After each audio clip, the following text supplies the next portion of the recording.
మోరియా అంటే ఏమిటి? వినాయక చవితి వేడుకల్లో గణపతి బప్పా మోరియా అంటూ నినదిస్తాం.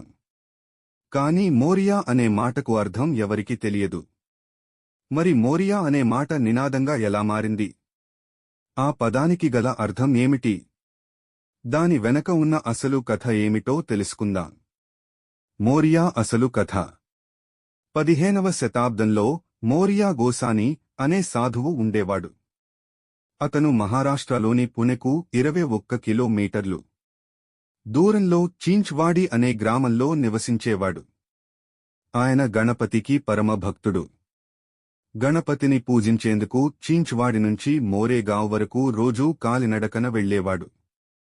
ఓ రోజు మోరియా నిద్రపోతున్న సమయంలో గణేశుడు కలలో కనిపించి సమీపంలో ఉన్న నదిలో తన విగ్రహం ఉందని, దాన్ని తీసుకువచ్చి ప్రతిష్ఠించమని చెప్పాడట.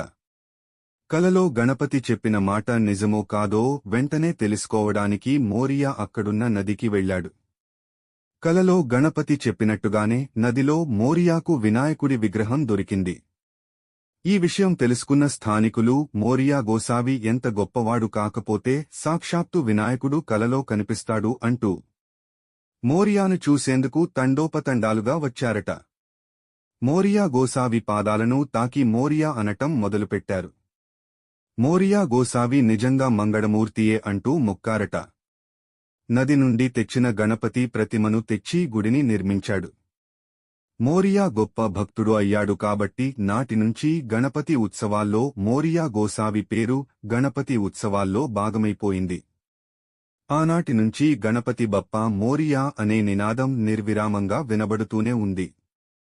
భక్తవల్లభుడైన వినాయకుడి సేవలలో మోరియా గోసావి తరించిపోయాడు. అందుకే నదిలో నిమజ్జనం చేసే ముందు గణపతి బప్పా మోరియా పూర్చ వర్సి లౌకర్యా అని మరాఠీలో నినదిస్తాం.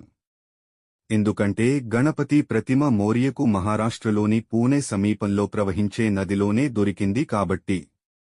దేవుడు తన కార్యం ఏదైనా భక్తుల ద్వారానే నెరవేర్చుకుంటాడు అనడానికి మోరియా గోసావి జీవిత కథనే నిదర్శనం.